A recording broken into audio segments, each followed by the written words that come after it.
¡Empecemos! Número 10. Marte y sus antiguos ríos.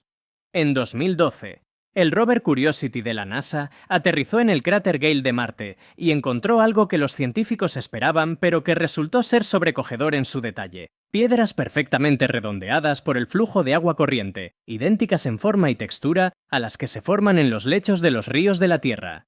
No era una sugerencia, era una firma inconfundible. Durante décadas, los modelos planetarios describían a Marte como un mundo que quizás tuvo agua de forma fugaz y superficial, charcos efímeros en un planeta frío que nunca llegó a ser verdaderamente habitable. Los científicos del Jet Propulsion Laboratory esperaban encontrar evidencia de humedad ocasional. Lo que Curiosity reveló en el cráter Gale transformó completamente ese panorama, convirtiendo una suposición cómoda en un problema extraordinariamente fascinante. El cráter Gale albergó un lago de agua líquida durante un período estimado entre 10 y 100 millones de años. Según análisis publicados por John Grotzinger y su equipo en la revista Science en 2014, el pH y la salinidad de ese lago antiguo eran compatibles con la vida microbiana.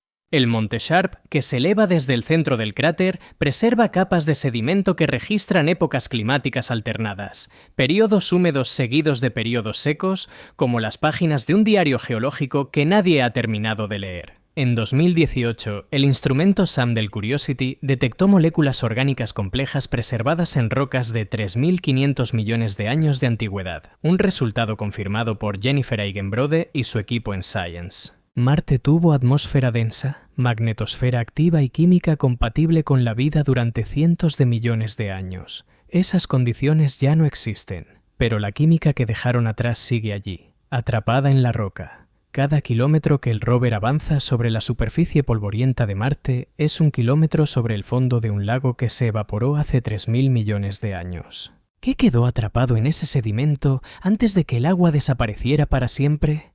Número 9. Europa, el océano bajo el hielo. En 1979, las sondas Voyager 1 y 2 fotografiaron Europa, la cuarta luna más grande de Júpiter, y revelaron una superficie que no tenía ningún sentido.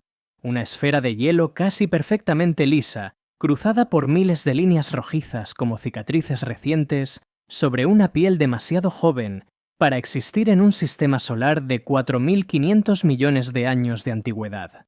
Algo estaba renovando esa superficie desde adentro. Antes de Voyager, Europa era considerada poco más que una luna helada sin mayor interés astrobiológico. Los modelos estándar de habitabilidad se centraban casi exclusivamente en la zona habitable alrededor del Sol, esa franja de distancias donde el agua puede permanecer líquida en la superficie de un planeta. Europa orbita a 628 millones de kilómetros del Sol. Nadie esperaba encontrar allí nada relevante para la vida. La superficie de Europa tiene entre 20 y 180 millones de años de antigüedad, lo que significa que se renueva constantemente por procesos internos activos. Bajo esa corteza de hielo de entre 10 y 30 kilómetros de grosor, existe un océano líquido que contiene aproximadamente el doble de agua que todos los océanos de la Tierra combinados, según estimaciones del equipo del Jet Propulsion Laboratory de la NASA, liderado por Kevin Hunt. El calor que mantiene ese océano líquido proviene del calentamiento por mareas generado por la gravedad de Júpiter, el mismo mecanismo que hace a la luna Io el cuerpo volcánico más activo del sistema solar. En 2014, Lawrence Roth y su equipo publicaron en Science la confirmación de que el telescopio espacial Hubble había detectado penachos de vapor de agua disparándose hasta 200 kilómetros sobre la superficie de Europa. Esos penachos contienen sales, lo que indica que el agua interior ha estado en contacto con roca durante millones de años, creando potencialmente las mismas condiciones que impulsan los ecosistemas de chimeneas hidrotermales en el fondo del Océano Pacífico. En las chimeneas hidrotermales terrestres, completamente en la oscuridad y sin fotosíntesis, la vida no simplemente sobrevive, prospera en ecosistemas complejos e inesperadamente ricos. Europa tiene oscuridad, agua líquida y calor geotérmico en cantidades que superan con creces a los océanos de la Tierra. Si los criterios mínimos para la vida son esos tres factores, Europa los cumple todos sin necesitar la luz de ningún sol. Número 8. Encélado y los géiseres que no deberían existir. En 2005, durante uno de los primeros sobrevuelos cercanos de la sonda Cassini de la NASA sobre Encélado, una luna de Saturno de apenas 500 kilómetros de diámetro, las cámaras capturaron algo que el equipo de la misión no había predicho en ninguno de sus modelos: géiseres colosales de agua líquida y vapor disparándose desde el polo sur hacia el espacio, creando en tiempo real uno de los anillos exteriores de Saturno. Caroline Porco, líder del equipo de imágenes de Cassini, describió el momento como uno de los más desconcertantes de su carrera científica. Encélado era considerado un objeto menor sin relevancia particular. Su tamaño pequeño significaba que habría perdido cualquier calor interno hace miles de millones de años, por lo que se esperaba encontrar una superficie helada, muerta y estática. Los modelos geofísicos simplemente no dejaban espacio para actividad interna significativa en un cuerpo tan pequeño. Era el tipo de luna que los manuales de ciencias planetarias mencionan brevemente y luego olvidan. Los géiseres de Encélado alcanzan velocidades de aproximadamente 1400 km por hora y proyectan material a cientos de kilómetros de altura. El calentamiento por mareas de Saturno mantiene un océano líquido bajo la corteza de hielo en contacto directo con el núcleo rocoso de la Luna. Esa interacción entre agua y roca, sostenida durante millones de años, es la misma que en la Tierra genera las condiciones para la vida en los ambientes hidrotermales más extremos del planeta. En 2017, Hunter Wade y su equipo del Southwest Research Institute publicaron en Science que la sonda Cassini había detectado hidrógeno molecular en los penachos de Encélado, una firma química que en la Tierra se asocia exclusivamente con reacciones hidrotermales activas entre agua caliente y roca. Los penachos también contienen metano, dióxido de carbono y moléculas orgánicas complejas de alto peso molecular.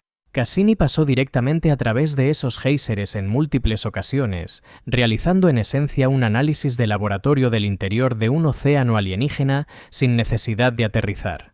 Encélado no solo tiene las condiciones para la vida, expulsa el contenido de su océano interior al espacio de forma continua. Si hay microorganismos en ese océano en este momento, podrían estar siendo lanzados hacia el vacío mientras esto se lee. ¿Tuvo Cassini los instrumentos para reconocerlos si pasó directamente a través de ellos? Número 7. Titán y la posibilidad de una vida diferente. El 14 de enero de 2005, la sonda Huygens de la Agencia Espacial Europea descendió durante más de 2 horas a través de la atmósfera naranja de Titán, la luna más grande de Saturno, y aterrizó en una superficie cubierta de cantos rodados de hielo de agua rodeados de arena orgánica. Durante 72 minutos, Huygens transmitió desde el mundo más parecido a la Tierra primitiva que los seres humanos han explorado directamente. Pero parecido no significa idéntico, y la diferencia es lo que hace a Titán genuinamente extraordinario.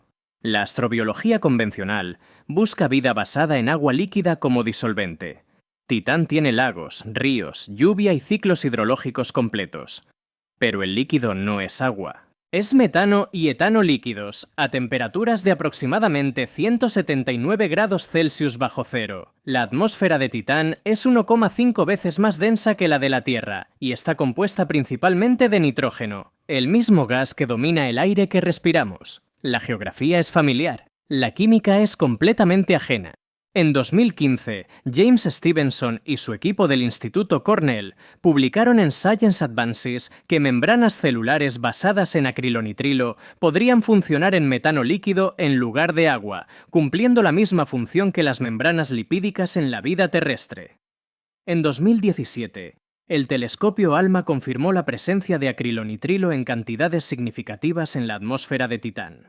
La superficie de Titán está además cubierta de tholins, moléculas orgánicas complejas que en experimentos de laboratorio producen aminoácidos cuando se exponen brevemente al agua. Los cráteres de Titán son particularmente fascinantes desde el punto de vista astrobiológico. El impacto de meteoritos derrite temporalmente el hielo de agua, creando charcos de agua líquida que persisten durante miles de años antes de congelarse de nuevo. La misión Dragonfly de la NASA, programada para llegar a Titán aproximadamente en 2034, buscará específicamente precursores de vida en esos cráteres. Es el primer vehículo rotatorio enviado a otro mundo, diseñado para volar entre distintos sitios de aterrizaje en busca de química prebiótica.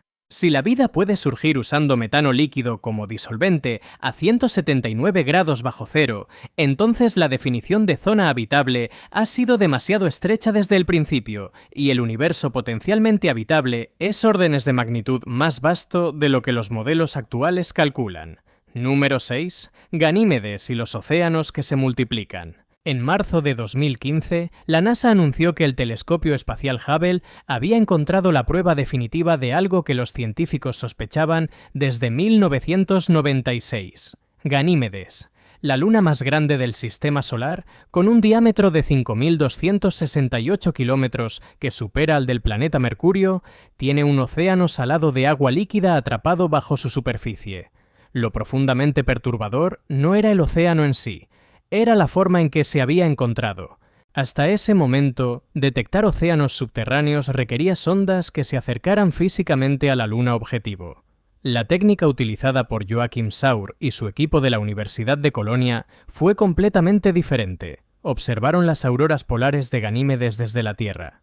El campo magnético de Júpiter hace que esas auroras oscilen, pero las oscilaciones eran más lentas de lo esperado. La única explicación posible era que un océano salado conductor de electricidad estaba amortiguando el efecto magnético desde el interior. El océano de Ganímedes contiene más agua líquida que toda la superficie terrestre combinada, según las estimaciones del equipo publicadas en el Journal of Geophysical Research en 2015. Está ubicado a aproximadamente 800 kilómetros de profundidad, bajo una corteza de hielo, lo que hace que cualquier acceso directo sea extraordinariamente difícil con la tecnología actual. Ganímedes además posee su propio campo magnético, una característica única entre todos los satélites del Sistema Solar, que podría proporcionar cierta protección contra la radiación intensa de Júpiter. El patrón que emerge del sistema joviano es el que transforma este descubrimiento de notable en profundamente inquietante. Europa tiene un océano interior confirmado. Ganímedes tiene un océano interior confirmado.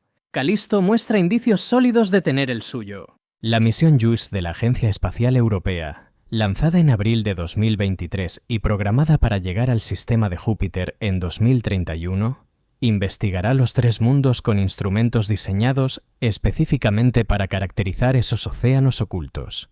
3 lunas de un único planeta tienen océanos de agua líquida bajo el hielo. Si los océanos subterráneos son comunes alrededor de un solo gigante gaseoso, ¿cuántos océanos ocultos esperan ser descubiertos en las docenas de lunas heladas que aún no hemos examinado en detalle? Número 5.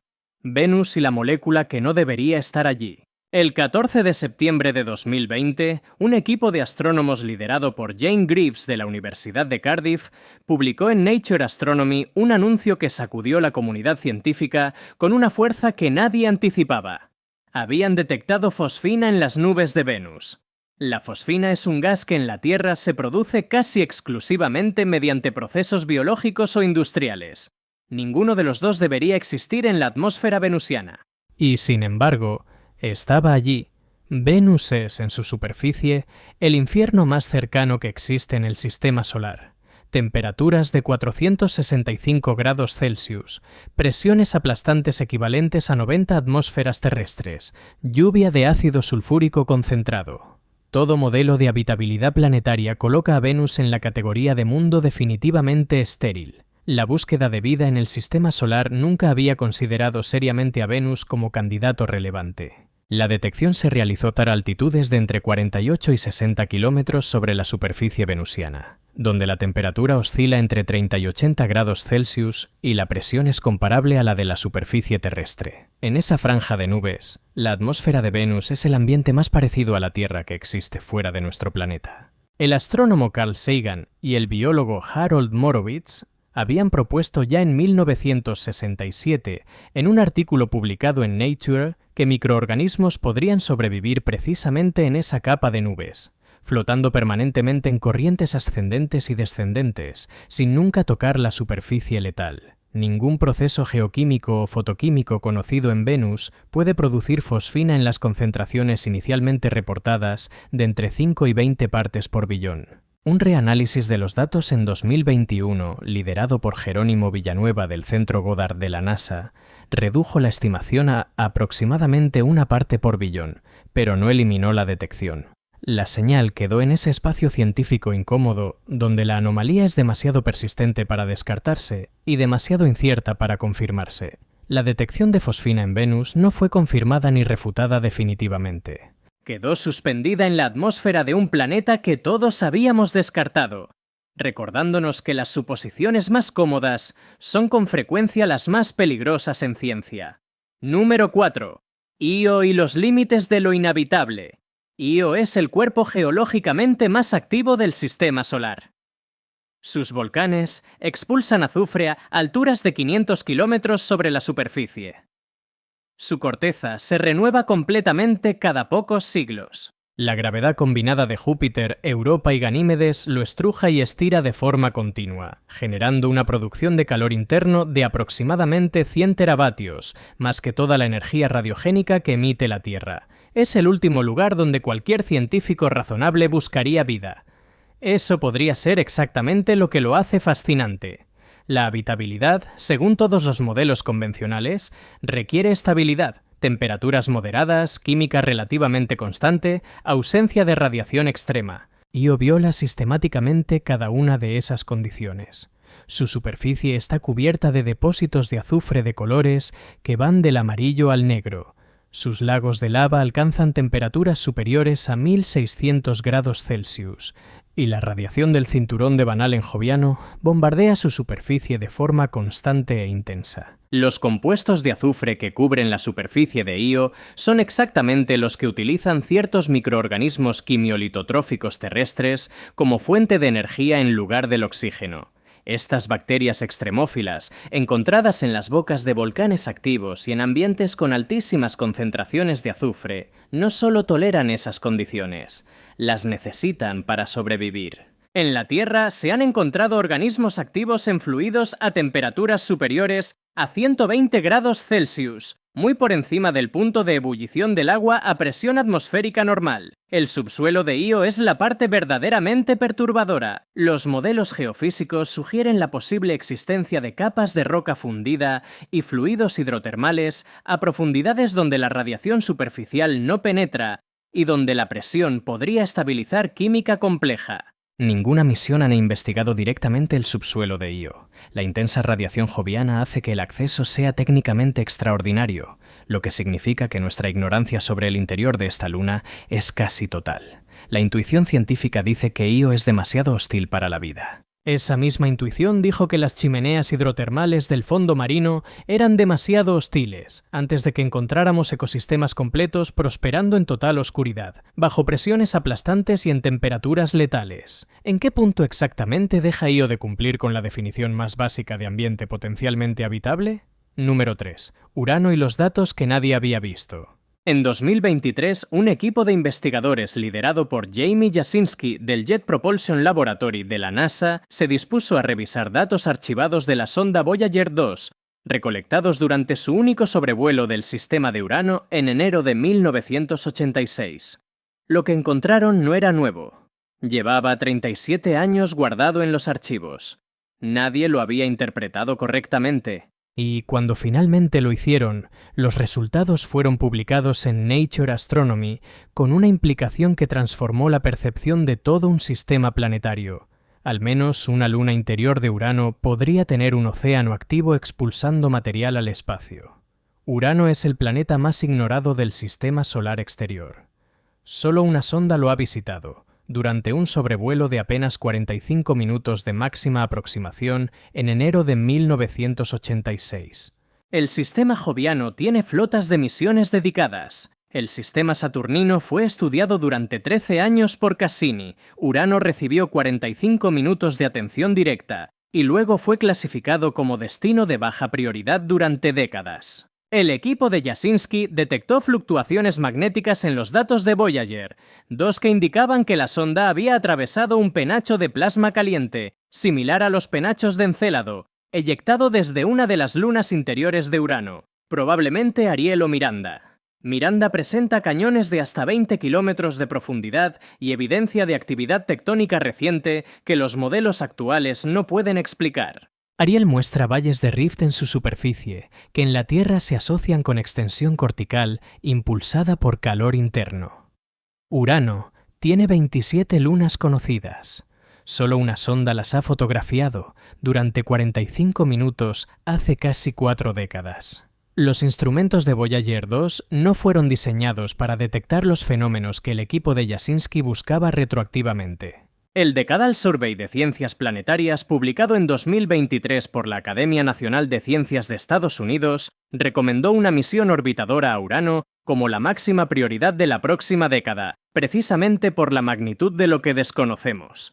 Durante 37 años, los datos de la única sonda que visitó Urano contenían evidencia de actividad oceánica activa sin que nadie la reconociera. ¿Cuántas otras pistas similares esperan en archivos que nadie ha revisado con los instrumentos analíticos del presente? Es una pregunta que la ciencia planetaria no puede responder todavía. Número 2. Ceres y el agua que no tiene derecho a existir. En 2015, cuando la sonda Dawn de la NASA comenzó a orbitar Ceres, el objeto más grande del cinturón de asteroides y clasificado como planeta enano, con un diámetro de aproximadamente 940 kilómetros, sus cámaras captaron puntos de brillo intenso en el interior del cráter Ocator que desafiaron todas las expectativas. No eran reflexiones de hielo superficial ni artefactos instrumentales. Eran depósitos de sal, la sal que se forma cuando el agua líquida salada se evapora. En un cuerpo que, según todos los modelos disponibles, no debería tener agua líquida en ninguna parte. Ceres no figuraba en ninguna lista de candidatos astrobiológicos antes de la llegada de Dawn. Era considerado un asteroide grande, seco y geológicamente muerto, relevante para entender la formación del sistema solar, pero sin ningún interés particular para la búsqueda de vida. El cinturón de asteroides era, en el imaginario científico colectivo, una región de fragmentos inertes y polvo cósmico. Nada en esa imagen preparaba a nadie para lo que Dawn encontró. María Cristina de Sanctis y su equipo del Instituto Nacional de Astrofísica de Italia publicaron en Nature en 2020 la confirmación de que los depósitos brillantes del cráter Ocator son carbonato de sodio hidroxilado, la firma química inequívoca de agua salada relativamente reciente, con una edad estimada de menos de 2 millones de años, surgiendo desde un reservorio de salmuera a varios kilómetros de profundidad. La presencia de amoníaco en la superficie, detectada por el instrumento VIR de Dawn, sugiere que Ceres pudo haber migrado desde el sistema solar exterior, trayendo consigo moléculas orgánicas complejas formadas en los confines más fríos del sistema solar primitivo. Modelos publicados en 2020 en Nature Astronomy por Juli Castillo Rojez y su equipo del Jet Propulsion Laboratory sugieren que Ceres podría tener un manto rico en agua, que en algunos puntos permanece líquido gracias al calor residual interno.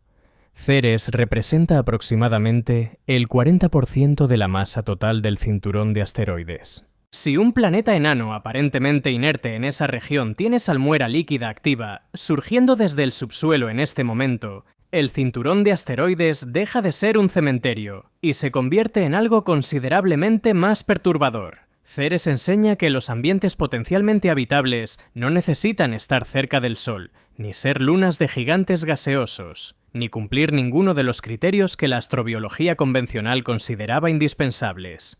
Y esa lección hace que el siguiente lugar de esta lista sea, por razones que van mucho más allá de la geografía, el más inquietante de todos. Número 1. La panspermia y la pregunta que lo cambia todo. Durante décadas de análisis exhaustivo, el meteorito de Murchison, caído en el sureste de Australia en septiembre de 1969, ha acumulado un perfil químico que la ciencia no puede ignorar sin consecuencias. Más de 14.000 compuestos orgánicos moleculares diferentes, identificados progresivamente en estudios que culminaron con el análisis de Schmidt-Coplin y su equipo publicado en PNAS en 2010. Entre esos compuestos se encuentran los 20 aminoácidos que usa la vida en la Tierra, y más de 60 aminoácidos adicionales que ningún organismo terrestre conocido utiliza. Una roca del espacio llegó a nuestro planeta cargada con un inventario químico más rico que cualquier laboratorio prebiótico que los científicos hayan podido recrear. La astrobiología ha buscado vida en otros mundos asumiendo tácitamente que cada origen de vida es un evento separado y completamente independiente. Marte podría haber tenido su propia génesis, Europa podría tener la suya, Encélado la suya. Bajo ese supuesto, cada candidato es un experimento aislado, y la probabilidad de que cualquiera de ellos haya superado el umbral de la vida es incierta y discutida. Esa suposición podría estar completamente equivocada. En 2019, Yoshihiro Furukawa y su equipo de la Universidad de Tohoku publicaron en Nature Communications la confirmación de ribosa, el azúcar que forma la columna vertebral del ARN, en meteoritos carbonáceos. El ARN es el candidato principal para la primera molécula autorreplicante en el origen de la vida en la Tierra. Que su precursor llegue del espacio en fragmentos de roca no es una especulación marginal, es una observación empírica replicada. En 2020, Akihiko Yamagishi y su equipo publicaron en Frontiers in Microbiology que bacterias del género Deinococcus habían sobrevivido 3 años de exposición directa al vacío, la radiación ultravioleta y la radiación cósmica en el exterior de la Estación Espacial Internacional. Los organismos vivos pueden sobrevivir el tránsito entre mundos en fragmentos de roca eyectados por impactos. El sistema solar primitivo fue bombardeado de forma intensa durante cientos de millones de años.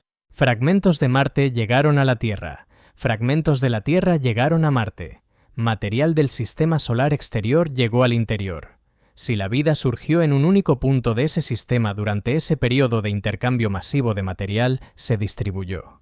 No como una posibilidad teórica, como una consecuencia física de los impactos que todos los planetas y lunas del sistema solar primitivo recibieron de forma indiscriminada. La pregunta de si hay vida en nuestro sistema solar podría estar formulada de manera incorrecta desde el principio. Si la vida viaja entre mundos en fragmentos de roca, y si el sistema solar primitivo distribuyó esos fragmentos durante cientos de millones de años hacia cada mundo con agua líquida, entonces la pregunta más precisa no es dónde podría haber vida. La pregunta es si alguna vez existió un lugar en nuestro sistema solar donde la vida, una vez que surgió en cualquier otro punto, no tuviera ninguna forma de llegar. Si quieres ver más videos como este, haz clic en el video que aparece en pantalla ahora mismo y asegúrate de suscribirte.